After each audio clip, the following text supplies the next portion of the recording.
for our media availability with Colorado Rapids President Pádraig Smith. We will open the questions up. So if you have a question, please select the raise hand icon and we will make sure to select your name. We will kick things off with Braden Norse. Braden, go ahead. Or good to see you. Given the news that was made official this week, with the money from the Georgie sale, more money, than the club has ever had to work with. Is the club looking to get a couple big pieces in before the window ends in a couple weeks, or are you being patient, waiting until the winter? Thank you. Thanks, Braden. Good to hear from you.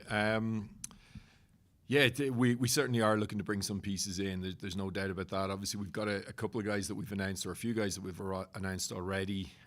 Obviously, Noah Cobb played last night. I thought did very well for his first 90 minutes with the club. Rob Holding and Manyoma are obviously going through the visa process. So we're hoping to have them in very soon and available for selection. But obviously, with the departure of Georgie, we're certainly looking to add to the group as well. And I think we'll look to add not just in one place. I think this will give us the opportunity to improve the team in a number of different positions. We were still looking for one extra attacker as well. So you never know what could happen there. We could look for 2 to 3 players maybe to join at this point in time. I think the key is being patiently aggressive. I think that's the way we look at this. We've got a group of targets, or 2 groups of targets, I should say. There's a certain group that are players that we've been monitoring for quite some time that we feel are good, both short and medium to long term additions, and we would want them to be key members of the group moving forward. We're also aware that it can be challenging to get those guys with kind of 9 games to go in the season, especially the ones that are playing here in MLS. So we also have another group of players that might be a little bit more short-term in nature, where you're looking to add to the group for the run-in here as we look to close out another playoff spot. But we've got a number of offers out there. In fact, at this moment in time, we've got 4 official offers, and we're in conversations with a club about one. We're speaking with a player today and speaking to another player on Sunday. So a lot of activity at this moment in time. But as you guys have heard me say before, the most important thing is that we get the right players. We're not just going to rush into something here. Group is working very, very diligently to make sure that we've done all the work and done all the due diligence on the players that we're looking to bring in. And ultimately, I'm confident that, with this move, we're going to be in a position to strengthen the group as a whole. Thank you, Braden. Matt Pollard. Pádraig, can you hear me? I can indeed, Matt, yes. Yeah. Hi, Pádraig. Thanks for the time, given the week that we've all had collectively, probably. Pádraig, what was the reason ultimately why Georgie wanted to leave the club and pursue an opportunity in Toronto? What lessons are there for you, the front office, ownership, to learn to prevent this from happening again? Thank you. I think, look, ultimately to get Georgie's reasons for wanting to leave, you're going to have to ask Georgie. He's the only one who truly knows. I think if you look at this industry, you look at what's going on in Europe right now, obviously in the midst of the main transfer window for European or global clubs, I guess, you see this. Players get their head turned, from time to time, and that's, an unfortunate part of the business, I would say. So, as far as I'm aware, my understanding at least is that Georgie signed a new contract, so I'm sure that played a role into it. But that's okay. That's up to him. And at the end of the day, we're incredibly disappointed. I think with 9 games to go, we're in the playoff hunt. Toronto are not necessarily. So I'm not sure it was a football decision. If you look at the last 5 years, I'm not sure they've been in the playoffs. I think we've been there 3 times and 2 Champions League qualifications as well. So in the midst of a playoff push, that was really, really disappointing and frustrating for us. But ultimately, once Georgie's made the decision and come into my office and told us he wants to leave, then our job becomes to get the best deal we possibly can for the club and put ourselves in a position to strengthen the group as a whole. But I don't want to kind of go out there on Georgie's decision. Ultimately, I think that will be seen in the fullness of time, and I think can only come from Georgie himself. Thank you, Matt. Matt Wickham. Pádraig, good morning. Thanks for taking the time. 2 questions. First, there's been some recent news, both about a departure and maybe the departure, or the team potentially no longer suiting the player. But Rafa Navarro, what's the status with the team? And then second, last night showed players like Alex Harris and Sydney Wathuda. If we're looking at potentially the next, say, Andre Shinyashiki and Moise Bombito, can you talk about the value of building through the draft in the current MLS economic market? Yeah, I think that's a great shout, Matt. I'll start with that one and then come back to the Rafa question. Thrilled with Alex and Sid's performances last night. I thought they were both really, really strong, positive performances. I think I chatted to Sydney after the game and kind of asked him exactly how tired he was, because he's certainly not seen 90 minutes at this kind of level before. And I thought the young man, was absolutely terrific. I think Alex Harris, along with Noah Cobb, were probably the two kind of standout, performers for us, making their first kind of 90-minute appearances for the clubs. Alex showed what he's about and why we valued him so highly and why we moved up in the draft last year to acquire him with the trade with Kansas. He's so sharp. He understands the game well. I think he picks up good positions on the field. You saw a couple of turns. He draws a yellow card off the centre half. He shows how goal dangerous he is. Was able to cut inside, get a chance away that set up Sydney's effort off the bar. And then in the second half, when he's put a lot into that game, was still able to break away and stay ahead of some quick defenders. Obviously, Cruz Azul, one of the best teams in North America. And I thought he was excellent. Thrilled for those guys, and I think when you look at players like Sydney and Alex, you understand the value that is still in the draft. And obviously, I think everyone here is aware of the fact that we value it highly. We went out and got those draft picks from Philadelphia in particular, right? But we've also picked up first round picks from Toronto for Neil Emblem and Jace Kim, and then also picked up a first-round pick in a trade with Columbus as well. And we use those assets in different ways. I'm not saying we're going to pick 4 players in the first round of the draft this year. We may trade some for GAM or for other assets. We may combine to jump up. Who knows what will happen with it?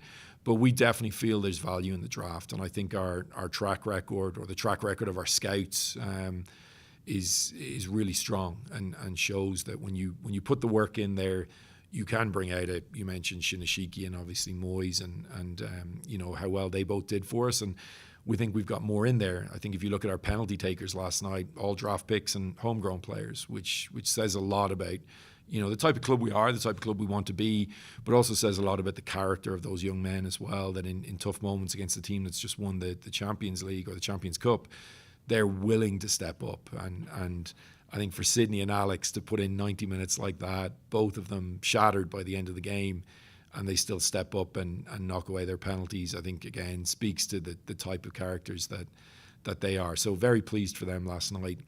With Rafa, look, good players are going to be targeted. That's the way this business goes, and I think it says a lot about the talent we have here, that we are receiving offers of a significant level. It also says a lot about the type of club we want to be, that we're turning those offers down, and I think that's a key thing. We do this all the time. We get offers in, we talk about it as a group, obviously Chris, myself, then our front office staff, Fran and his folks, we get together and we go through it and we analyze it and we look at where our valuation stands, what the impact's going to be on the team.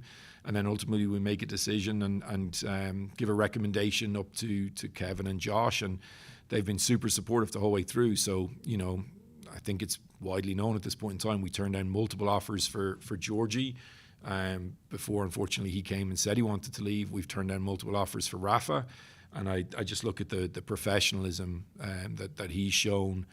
I spoke to him on the plane last night and just said, look, this is really impressive stuff. He was meant to come off after 45 minutes last night, and he asks the coach beforehand, give me a little bit longer, or want to score. I think he's been terrific, and it's tough for players. There's speculation going around in the press again here in Europe. These players have to deal with a lot, but I'm full of admiration for what Rafa's done and how he's handled it and just kept going. And he knows we love him. He knows he's so highly regarded in the locker room by the club as a whole. So we're not looking to sell Rafa. Thank you, Matt. Next up will be Andre Simone.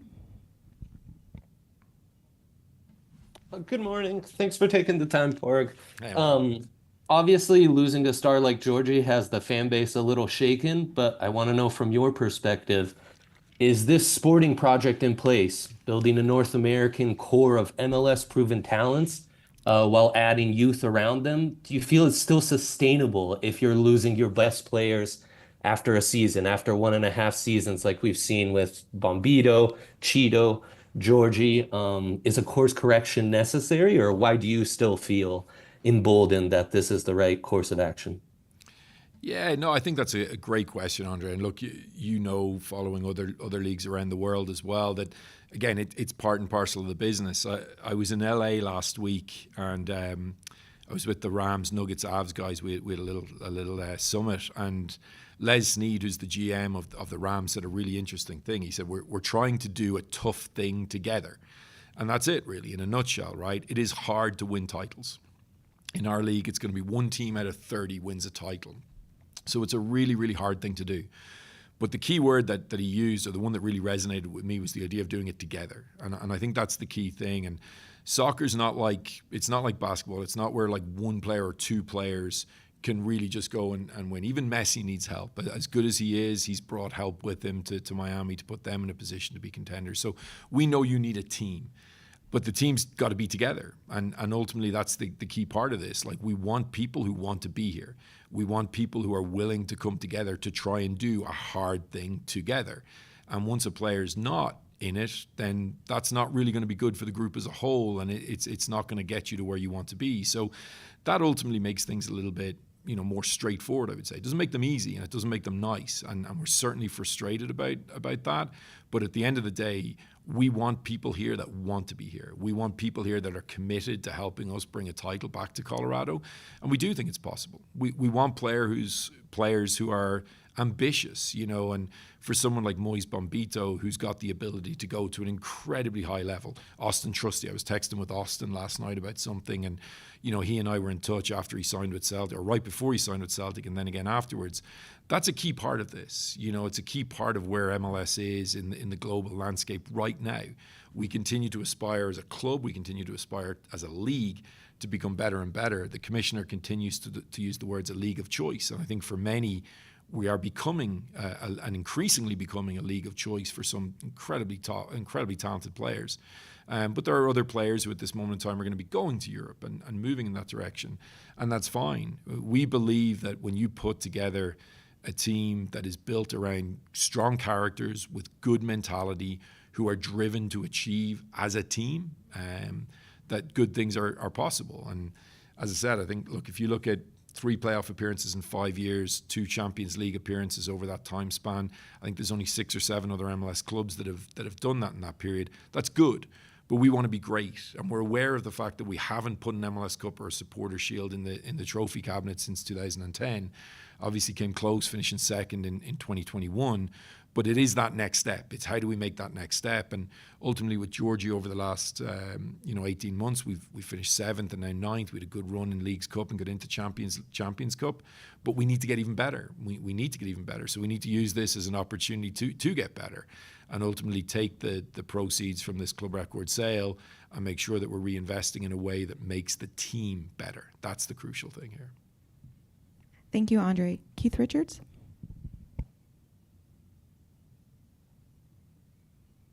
Sorry, can you hear me now? We got you, Keith. Yeah, we got you. Okay, thanks. Hi, Porg. You have mentioned a lot of moves the team is making. Mentioned the team wanting to get better. From a fan perspective, a pessimistic fan will say the team has said that a lot. It hasn't really translated. What would you say to that fan to kind of give them a reassurance that there's things that are out of your control, but the team is still trying, no matter what, to move the team forward with things that they can't control? Yeah, I mean, look. Ultimately, the proof is in the pudding, right? That's what we're all well aware of. And I think if you look at it, our aim is every season to be in the playoffs. That's our aim, because you need to get there if you want to win a cup. That's what you've got to do. So we got back into the playoffs last year, which was the main aim. We're above the line right now. We've got an incredibly exciting run in, because I think it's within our hands, right? Like, we hold our own destiny in our control. We play a number of the teams that are in and around us in the league standings. Of course, we've got that massive game coming up, second last game of the season against RSL, where there is a cup on the line and potential playoff qualification on the line too. But we also play Dallas, we play Houston here. We've got Atlanta and the big game with Cello's celebration as well on the 16th. We've got Galaxy and Kansas. So a lot of teams that are, you know, just below us or right there with us in the playoff hunt. And that makes it really exciting. But that's the key thing. You need to get yourself into the playoffs to give yourself a chance to go and win. We felt we were in a good spot with that, you know, and as I said, we added, and I use the word added, Rob Holding, Noah Cobb, and Alexis Mignoma to add to the group that was there, with the expectation that Georgie was still going to be there to give us that push. Things change. You have to adapt. That's the way life goes. So when things change, you have to be very, very quick and nimble and agile, and you know, be able to pivot into what makes sense for you. And you need to do that in a controlled way. As I said, it's kind of patient aggression is what you're looking for here. And we are going to be aggressive in going after targets, but at the same point in time, we're not going to do anything reckless or foolish that would cost us in the long run either. But I think if you look at the track record, I think it's easy to compare Toronto and ourselves right now because of what you're all asking about. But that is the key thing. You know, we've been there, we've been in the playoffs, we do continue to compete. You know, I think last year was 60 goals. You've got a striker who's banging in goals in Rafa. You've got a lot of exciting young talent that's coming through, including the players that Matt mentioned earlier in Alex and Sydney, but also still a lot of homegrowns coming through as well. So I think it's still a very exciting time. And I think, you know, from my perspective, it's a rallying cry to the fans right now, because we know that we need you as well. We need the fans there supporting us. We are above the playoff line right now, and I think that's something that, you know, has maybe been missed a little bit over the last little bit. And what we've got is this incredibly exciting 9-game run-in to cement that position, and that's what the players talked about. That's what I actually spent a lot of the plane ride to LA yesterday or the day before chatting to Keegan about. You know, that is the mission. It's almost like a mini 9-game season for these guys who are absolutely talented enough to get us back into the playoffs again. And from there, you know, you're in playoff soccer where anything can happen. So my message to the fans would be, let's go. Like, this is an exciting time of the year. You face challenges, but you overcome those challenges together, and you put yourself in a position to succeed. Thank you, Keith. Patrick Radigan, your mic is open. Hey, Pádraig, thanks for the time. Hey. As of the last MLS player salary report that came out, all the Rapids designated players were outside of the top 50 of earners in the league. Has the club had any discussions about upping that at all, or do you guys think that you can compete for a title with some of those more value-marketed designated players? Thank you. I wouldn't. We've got the real data, Patrick. So I don't know if that's accurate, to be perfectly honest with you. What I'll do, in fact, I don't believe that's accurate at all. But what I'll do just to make sure is I'll go downstairs right after this and grab our sheet, and I'll actually let you know where we rank from that perspective. But as I said, like previously, you know, we've got the support that we need to put a contending team on the field. I think that's been evidenced by, as I said earlier, we've done something over the last 5 years that only 6 or 7 other clubs in the league have been able to do from a consistent playoff Champions Cup perspective. We are well aware, though, that we haven't brought that trophy home. That is what's missing here, and that's the next step. And it's, you know, again, to throw a cliche out there, it's good to great, right? How do you take that step? And with Georgie this year, we were in 9th, right? We've got to do better. So how do we use the proceeds from this to build a more well-rounded team that can do better? That's got to be the challenge here. But we feel like we've got the support that we need, the backing that we need to put ourselves in that position. And again, to hopefully continue that trend where we are one of only 6 or 7 clubs that's consistently in that position. Thank you. Matt Wickham, your line is open. We're another twofer. First, You're getting value here, man. I like it. Hey, I never know when it's going to end, man. So common adage is the best way to get over an ex is to fall for a new one. Since you've invoked Alexis Mignoma, can you give us your scouting report on him beyond his 1,000-watt smile? And then second, in The new MLS realm of these cash for player transfers, is there a way you'd like to remix, quote unquote, the Rapids way with that avenue opening up for player acquisitions? Yeah, okay. Again, I'll start with the second and go backwards with your questions there. I'm obviously very much in favor of the cash for trade rule change. It's something that I've been a part of lobbying for, to be honest, for the last 8 years to try and get this through. I think it's a really positive step for the league. And I think it's one of these things that when you take a step back and you take your individual club hat on, you're looking at what's going to help the league grow, because our role here, first and foremost, is to grow the sport. And for us, it's to grow the sport in Colorado. But for us all, it's obviously to grow the sport across the country and to make sure that we're building a robust league that is a league of choice for people and that in the future can challenge at the very, very top of the game. And that's something I believe in. It's very much why I made the move over here almost 11 years ago now, coming from UEFA here, because I saw what potential was there. I think part of that transition is us becoming more in line with the global soccer industry and environment, to be honest with you. And I think part of that is allowing for these kind of moves inside the league. Sometimes you're on the nice side of it, sometimes you're not. That's just normal, and again, part of the industry. But I think for our league to grow, it was important that this was brought in. I think it's important because it creates storylines as well. It creates buzz and interest. And as I said, you're not always going to be happy with the outcome, and sometimes, like we are right now, you're frustrated with how that goes. But I think this is a big part of the global market. I think it's also very important that we continue to build towards, financial sustainability and viability, and that we allow for the generation of revenue. And the best market for your domestic players is your domestic market. And in many ways, we weren't aligned with the global market when it came to transfers. And you see this all over the world. You look at clubs like, if you look at Brentford or, what they've done selling players, Brighton, what they've done selling players over the last number of years, but the vast majority of those transfers are going to other English clubs.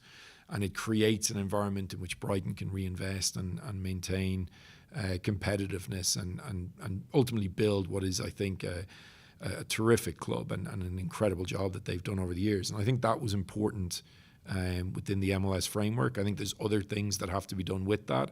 I'm a big believer that the homegrown territories need to be looked at and a more equitable distribution of the talent pool, because we all know it's concentrated in particular areas. That's something that I'm in favor of.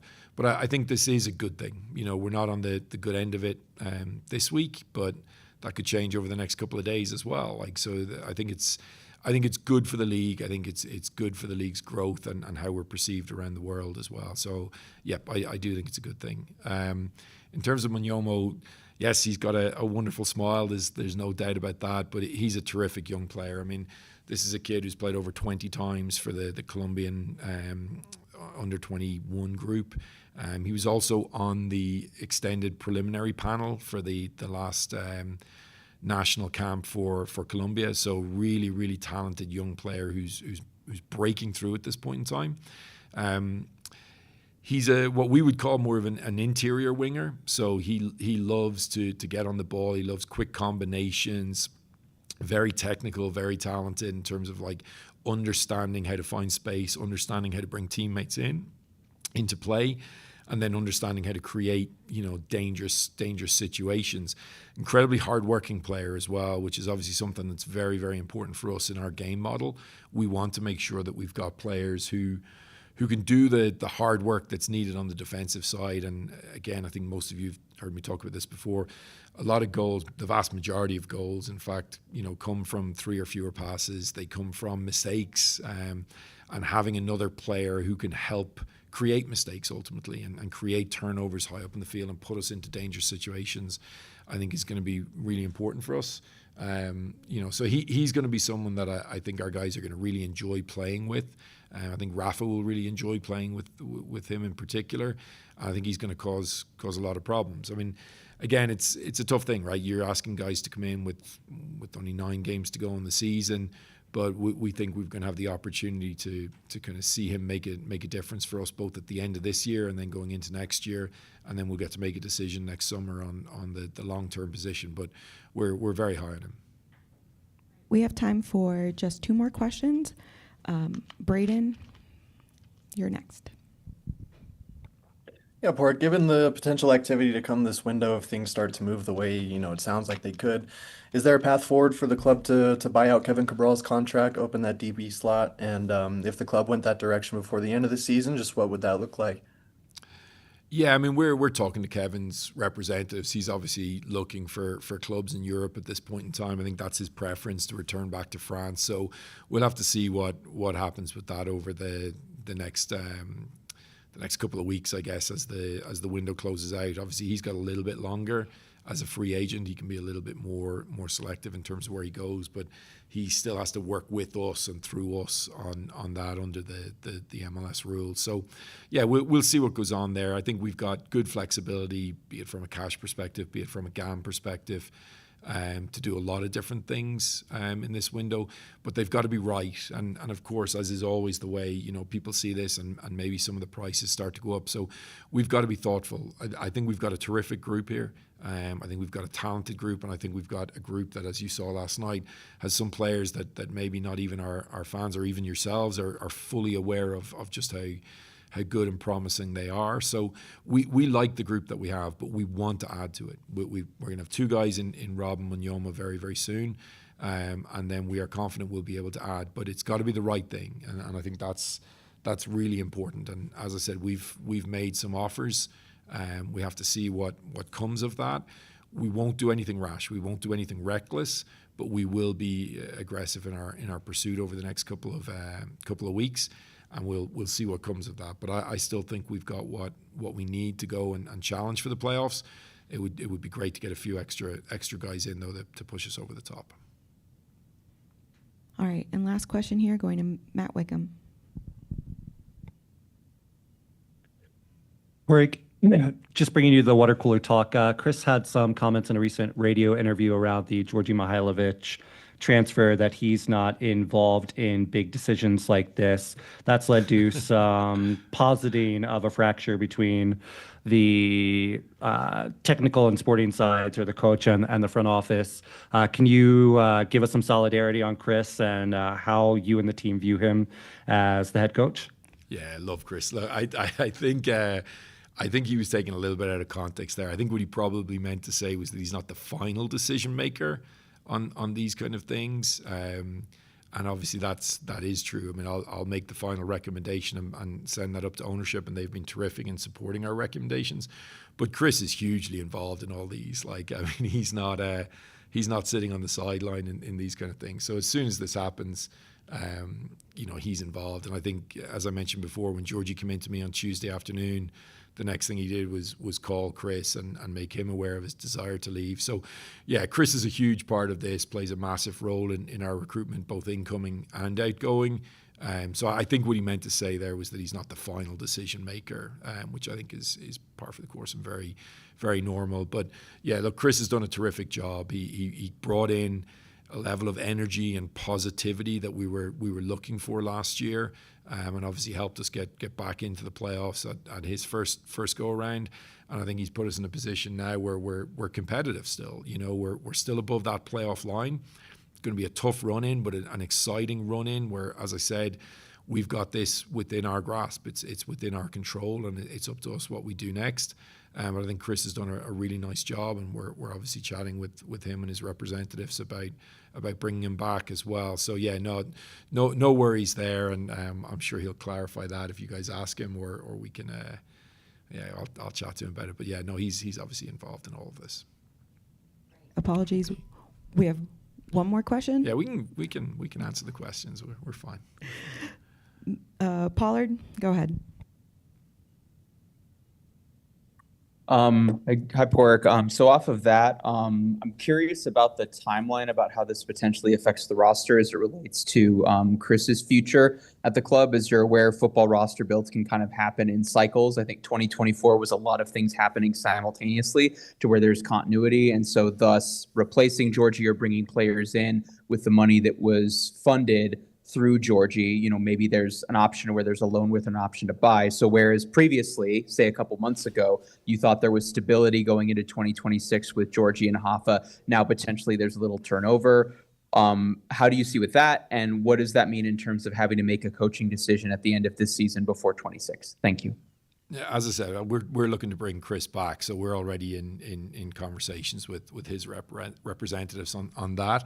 So I don't think it changed. I mean, I'm reminded of the Mike Tyson quote, right? Everyone's got a plan until you get punched in the mouth, and that's just par for the course. Like, if you think everything is going to run in a nice, smooth manner over the course of a 4-year cycle, I think you're going to be, you're going to be proven to be mistaken over that period of time, and that's the way this goes. Like, that's just absolutely normal in this industry and in this business, and you have to have contingency plans for these things. So, despite the fact that we had Georgie contracted through 27 with an option for 28, so really 3 more years of full control there, it's not like we weren't continuing to monitor players in that position and players for that role. We do that across our entire roster, because you just never know. Injuries happen, transfers happen, these things happen.